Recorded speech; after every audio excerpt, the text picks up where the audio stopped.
Terima kasih pemirsa, Anda masih bersama kami. Mas Kohar, sebelum kita berdiskusi, kita coba akan bertanya dulu kepada Mbak Titi Anggraeni dari Perludem yang saat ini sudah terhubung lewat saluran telepon.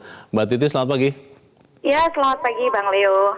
Mbak Titi, kalau saya memang ingin selalu berpikiran positif, terutama juga terhadap anggota Dewan. Tapi kalau melihat proses dan juga pengalaman, kok kelihatannya Dewan ini ya seperti yang di dalam editorial dikatakan lebih dikenal karena hal-hal yang negatif, terutama korupsi misalnya, dibandingkan prestasi. Kalau Anda melihat anggota Dewan yang terpilih yang akan segera dilantik, Mbak Titi, kita bisa berharap tidak bahwa mereka ini adalah legislatif yang visioner, Mbak Titi? Ya, kalau dilihat dari sebagian besar latar belakang anggota DPR terpilih, hampir tidak jauh berbeda dengan latar belakang anggota DPR periode sebelumnya ya. Tetapi kan justru yang disinilah jadi tantangannya, bagaimana kemudian mereka menjawab banyak keraguan masyarakat terkait dengan kemampuan melakukan perubahan yang bisa mereka berikan. Dan saya kira disitulah juga jadi tantangan kita semua, khususnya komponen masyarakat sipil, untuk betul-betul mengawasi dan mengawal kinerja mereka. Apalagi di tengah keberlimpahan informasi dan juga sarana komunikasi yang sifatnya lebih bisa terbuka langsung. Nah, jadi masyarakat yang kemarin begitu gegap gempita ketika masa pemilu, alihkan sekarang energi itu untuk juga menjadi warga negara yang aktif mengawasi parlemen kita. Karena kewenangan parlemen ini kan sangat besar ya. Legislasi, anggaran, pengawasan. Justru visi pemerintahan terpilih hanya akan bisa ditopang kalau parlemennya juga benar begitu. Kalau parlemennya mampu menjadi mitra pemerintah dalam hal ini eksekutif yang bisa merealisasikan berbagai visi misi yang sudah dibangun. Oke, Mbak Titi, kalau kita mau fokus ya, katakanlah sama satu hal, tugas utama DPR ya, membuat undang-undang, fungsi legislasinya. Kalau melihat DPR yang akan segera berakhir periodenya ini kan sangat jauh daripada target yang diharapkan. Pertanyaannya sederhana, Mbak. Sebetulnya itu karena undang-undang yang bisa dihasilkan itu sedikit karena memang kemampuan anggota Dewan yang sangat rendah, atau memang targetnya yang terlalu tinggi, Mbak? Ya, saya kira dua-duanya ya. Satu, mereka terlalu melampaui kapasitas dan kemampuan realistis yang mereka bisa lakukan. Bisa juga ini karena memang komitmen politik yang terlalu banyak begitu ya kepada pemangku kepentingan. Akhirnya tidak terukur di dalam mengeset target yang harus mereka selesaikan secara rasional. Dan yang kedua memang komitmen. Jadi dalam banyak hal komitmen pembahasan undang-undang bisa dikatakan tidak efektif. Waktu yang terlalu lama, perdebatan yang tidak substansial, belum lagi diiringi isu-isu misalnya studi banding ke luar negeri yang tidak relevan. Nah ini yang harus diperbaiki oleh parlemen yang sekarang. Ini periode kedua Pak Jokowi yang memerlukan dukungan parlemen yang kuat, yang baik untuk mengawal berbagai visi misi, dan yang kedua juga saya kira pertaruhannya sangat besar karena 2024 itu kan pemilu yang sangat luar biasa gitu ya.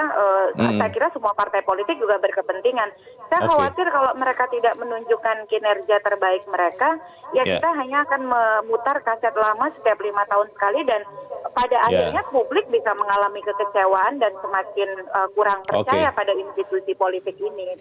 Memang kita harus kasih kesempatan dulu ya, kita lihat bagaimana anggota Dewan ini benar-benar bisa menunjukkan bahwa mereka adalah anggota legislatif yang visioner. Mbak Titi, terima kasih sudah berbagi bersama kami pagi ini. Selamat pagi, Mbak Titi. Selamat pagi.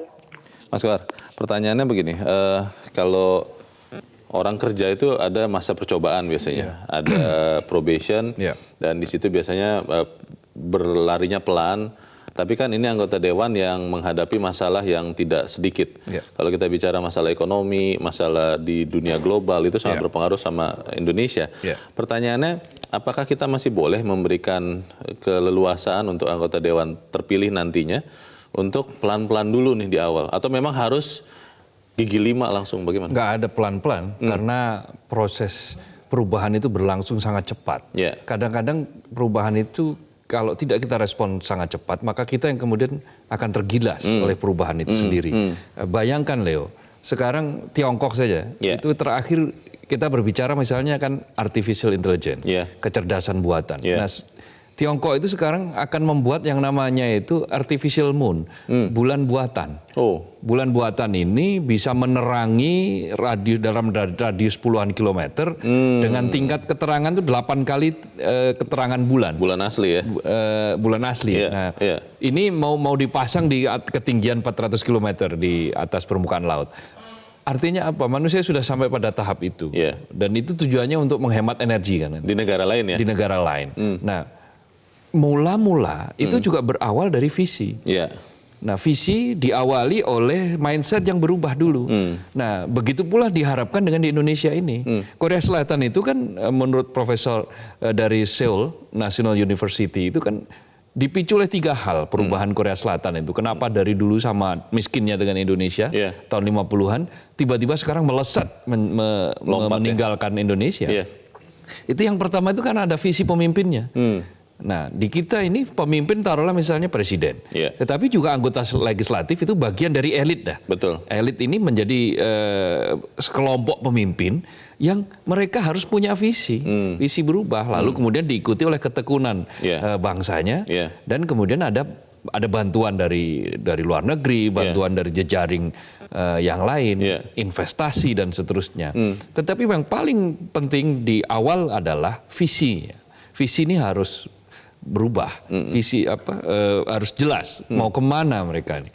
Nah, presiden kan sudah mengungkapkan ada 5 hal dalam pidatonya kemarin di Sentul.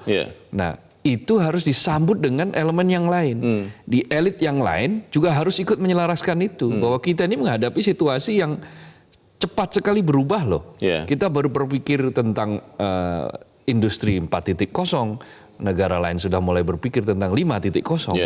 Nah, jadi aturan pun juga begitu, undang-undang pun juga begitu. Bayangkan kan kemarin kan kita sempat kisruh tentang transportasi online.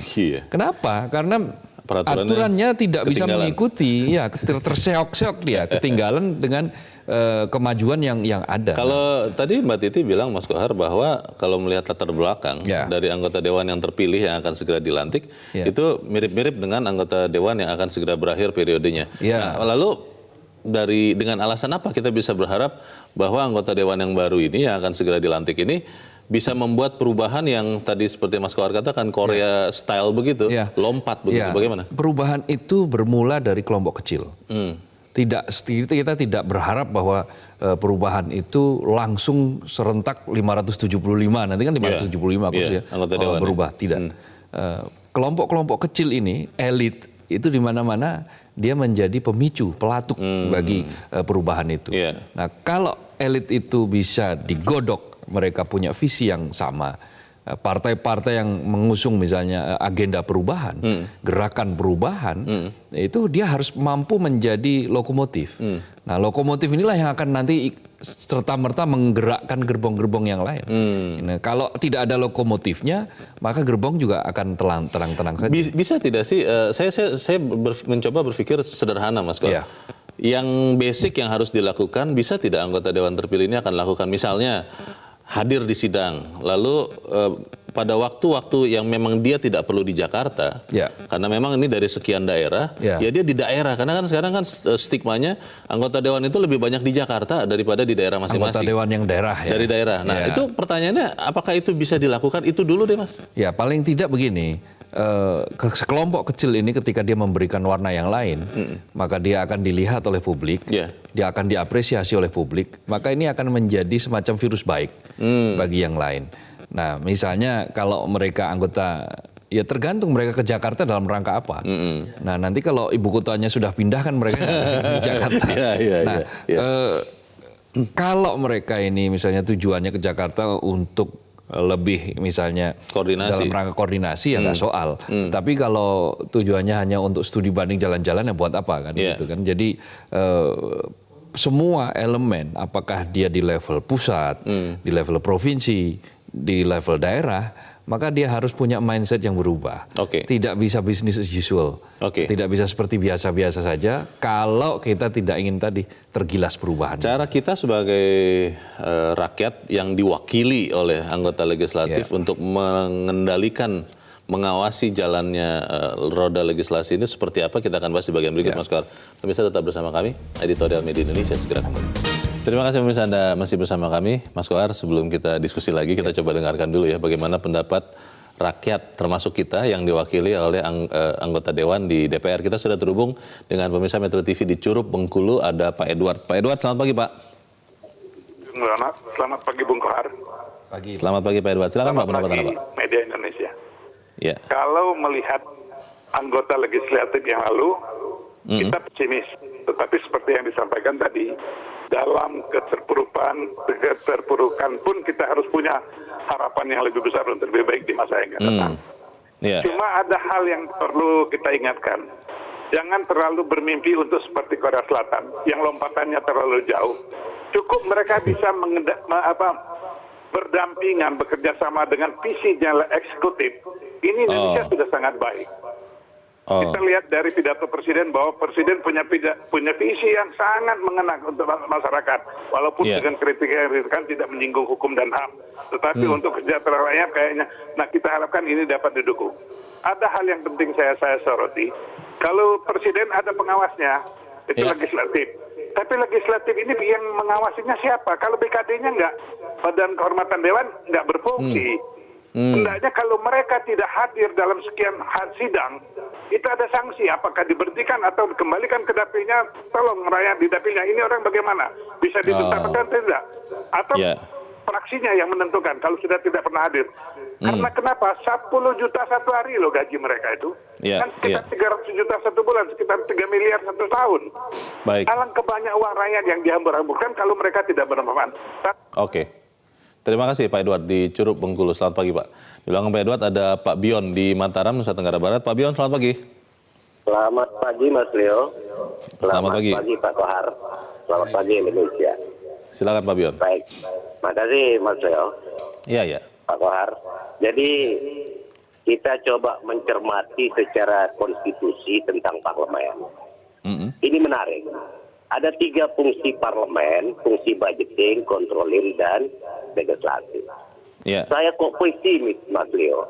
Karena jujur saya katakan, saya pernah jadi anggota DPRD reformasi tahun 98. Begitu kencangnya kita bersuara, hancur gedung ini, kita kalah dengan voting. Ada 3 persoalan yang harus kita lihat. Mindset. Mindset ini kejujuran.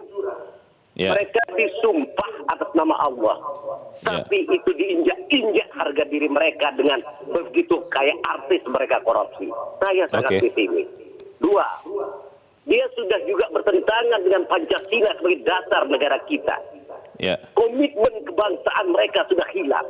Semestinya dia mengabdikan diri untuk bangsa demi kemajuan bangsa ke depan. Ini 2. Lalu ketiga, di mana rasa keadilan bagi seluruh rakyat yang dia wakilkan? Ketika mereka berbicara budgeting tentang anggaran, mereka bagi-bagi proyek di tingkat nasional, Mas Leo. Kasihan kita lihat anggota DPR ini, Mas Leo. Nah makanya rakyat akan mengawasi terhadap kinerja anggota parlemen ini. Coba legislasi, undang-undang advokat saja sampai sekarang dia belum diselesaikan. Saya sedih, Mas Leo, lihat anggota DPR seperti ini. Makanya jadi kita harus, Pak Bion, kita harus awasi dong Pak berarti ya? Harus, bila perlu rakyat turun, eksekusi mereka Mas Leo. Nggak pantas mereka duduk di senayan itu. Baik, nanti kita awasi sama-sama dengan berprasangka baik dari awal tentunya. Pak Bion, terima kasih sudah berpendapat dari Mataram, Nusa Tenggara Barat. Selamat pagi Pak. Di belakang Pak Bion ada Pak Sukarwan di Magelang, Jawa Tengah. Pak Sukarwan, selamat pagi. Pagi Bang Leo, pagi Metro. Selamat pagi Pak Sukarwan, silakan Pak. Mungkin begini ya, saya lebih beda dari penelpon yang pertama, yang kedua. Karena kalau visioner legislatif, visioner itu dari kata visi. Visi itu kan pandangan jauh ke depan ya. Nah, saya perhatikan begini aja ya. DPR itu bagaimana memperjuangkan. Ini kan kaitannya dengan Pancasila harga mati. Kalau kan Pancasila harga mati omong kosong kalau di SMP, SMA tidak diadakan pelajaran PMP lagi.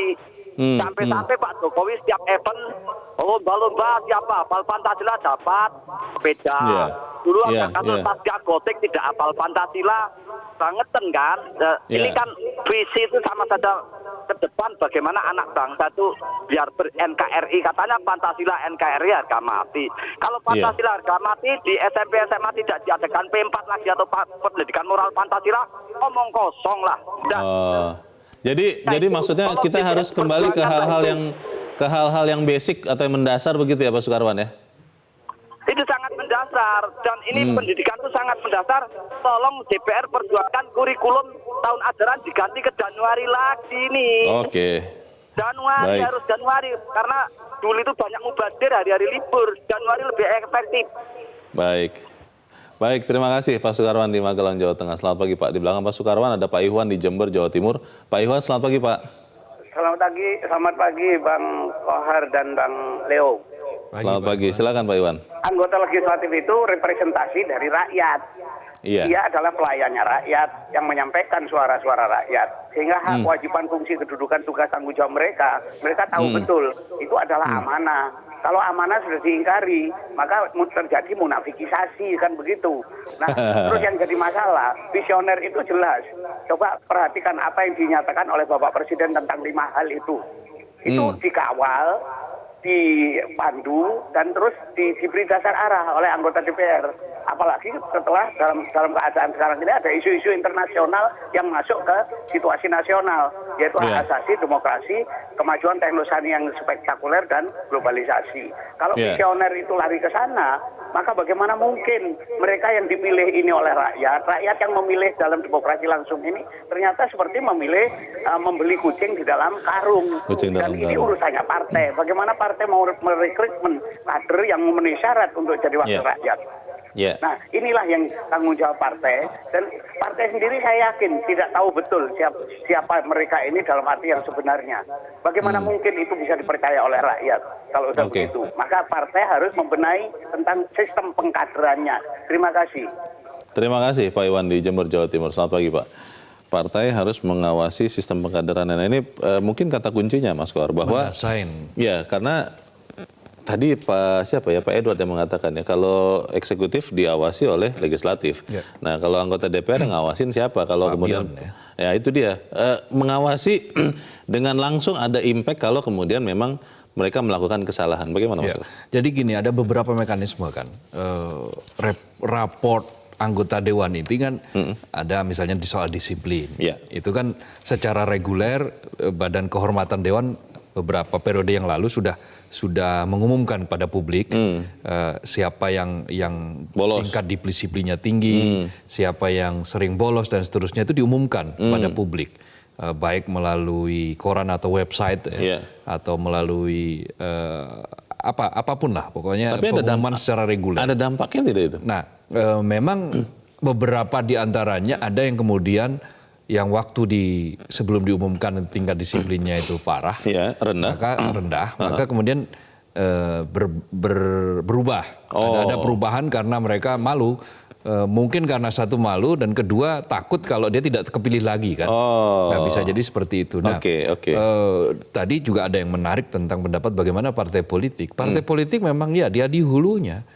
Jadi proses seleksi harus ada sistem di mana partai politik itu menggaransi bahwa caleg-caleg yang mereka pilih, caleg-caleg yang mereka tentukan itu adalah caleg-caleg yang punya visi ke depan, punya visi jauh ke depan, yang mindsetnya bukan mindset pola lama.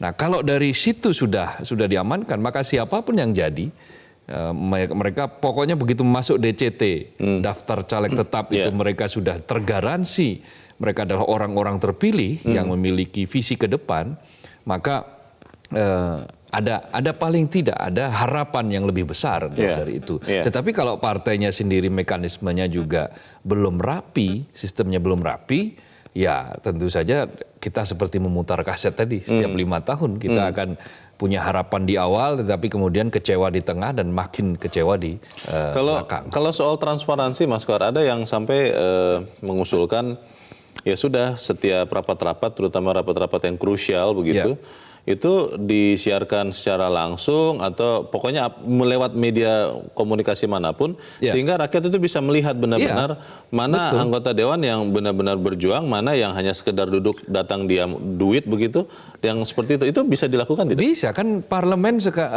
beberapa tahun kan sudah memiliki televisi sendiri ya. Nah, mereka juga sudah punya instrumen namanya. Sekarang itu kan mudah, bisa live streaming. Artinya dengan kekuatan internet, bandwidth internet yang besar, kekuatan internet yang cepat, bisa menjangkau semua daerah. Itu dibolehkan tidak? Karena kan masuk kan ada yang selama rapat itu terbuka untuk umum, maka dia harus bisa diakses. Karena kan sekarang orang mau masuk ke gedung DPR juga lebih ketat dibandingkan zaman dulu kan? Ya, itu beberapa hal karena ada kasus dulu gedung DPR yang sering rusak. Bukan karena untuk melindungi anggota dewan ya? Barangkali salah satunya ada itu. Tetapi secara umum kan dulu kan karena dikhawatirkan ada aset-aset yang kemudian rusak. Gitu. Oke, jadi sidang bisa tetap terbuka? Selama sidang dinyatakan dia terbuka untuk umum, maka dia bisa dibuka dengan cara live streaming. Dan itu kan yang dilakukan oleh institusi-institusi seperti kayak Mahkamah Konstitusi kita saksikan. Itu bisa, masyarakat mengakses itu. Dari situ akan tahu siapa calon yang berkualitas, siapa yang layak untuk mendapatkan apresiasi. Gitu. Jadi mereka ini kan parlemen kan artinya parle itu kan bicara. Maka gunakan sebaik-baiknya untuk berbicara, tetapi berbicara yang tadi itu selaras, punya visi yang ke depan yang jauh, yang bermanfaat bagi rakyat yang memilih. Pressure effect atau efek menekan dari kita harusnya juga bisa berfungsi dengan baik. Nah, pertanyaannya bagaimana itu bisa kita fungsikan akan kita bahas di bagian berikut. Pemirsa tetap bersama kami, Editorial Media Indonesia segera kembali. Terima kasih pemirsa Anda masih bersama kami. Kita di bagian akhir dari diskusi kita pagi ini. Mas Kohar, memang kalau bukan kita sebagai rakyat yang percaya, siapa lagi ya kepada anggota dewan ini. Nah, pertanyaannya apa yang bisa dilakukan oleh anggota dewan, khususnya nanti yang akan segera dilantik, untuk menunjukkan bahwa memang mereka benar-benar ada di Senayan itu, untuk mewakili kepentingan kita rakyat, dan itu dilakukan dengan konsisten dari mulai hari pertama sampai hari terakhir masa periodenya. Jadi semua KPI lah kalau kita bilang Key Performance Index, indikatornya itu, jadi harus jelas. Jadi misalnya begini. Tentukan legislasinya berapa. Nah dari situ berapa persen mereka bisa mencapai target. Kalau sekarang ini rata-rata misalnya hanya mampu mencapai target paling banter itu 20% dari target itu, maka di tahun yang akan datang atau dimulai periode yang akan datang, maka dia harus bisa meningkat dari itu, bahkan melipat gandakannya itu. Nah, apakah kemudian target yang direvisi menjadi beberapa legislasi yang betul-betul fokus, betul-betul legislasi yang mendesak untuk segera dilakukan, prioritas, atau seperti apa? Atau dikejar betul dengan sistem dikebut dengan cara mereka menyediakan staf-staf yang ahli di bidangnya, bisa saja, bisa seperti itu. Nanti dibilang boros, Mas, pakai banyak staf ahli. Asal dia sesuai dengan budget, tidak soal.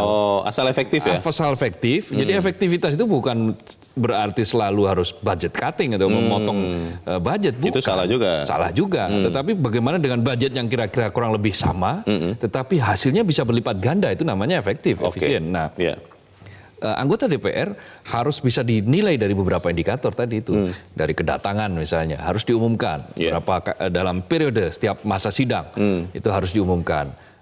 Berapa tingkat kedisiplinannya. Lalu, berapa produk undang-undang yang dihasilkan. Berapa mereka membuat inisiatif undang-undang itu. Nah, seperti kan kayak sekarang misalnya, tentang pajak digital.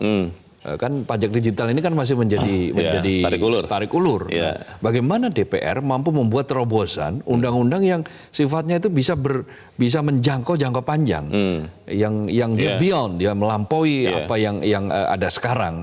Nah, dengan begitu akan efektif.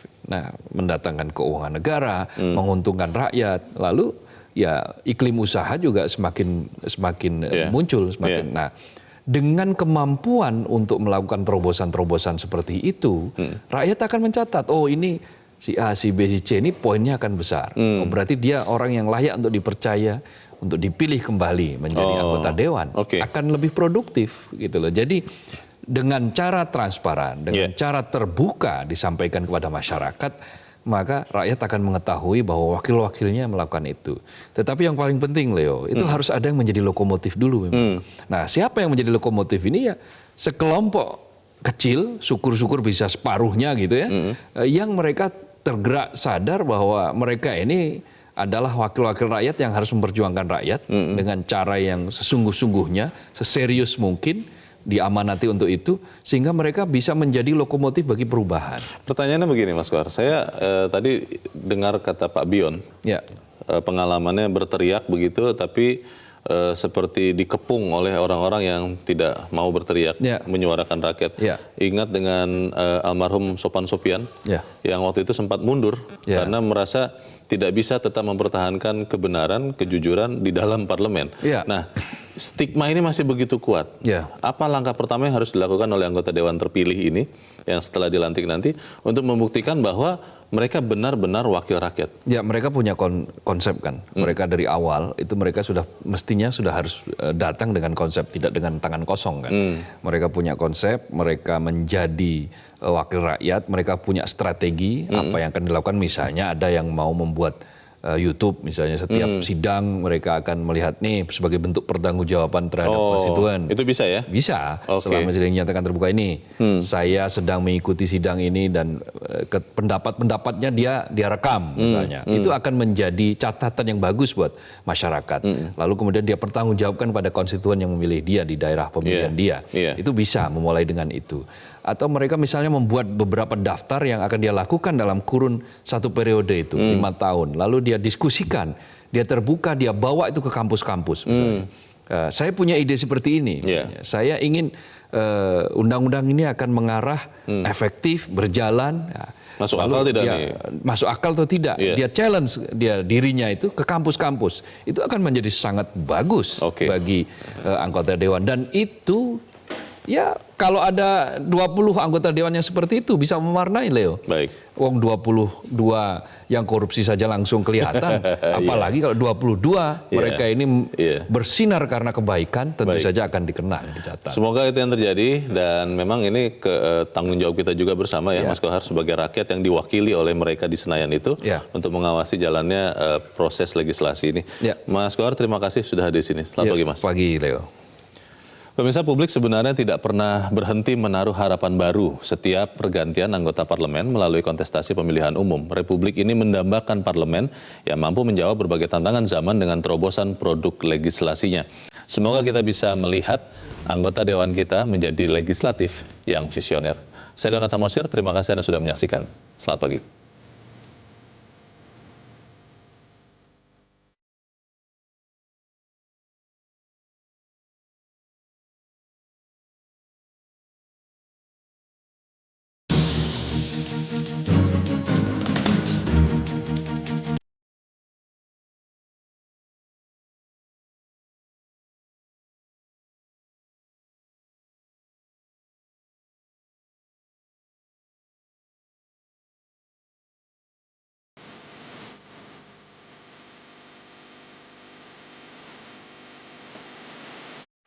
Metro TV, knowledge to elevate.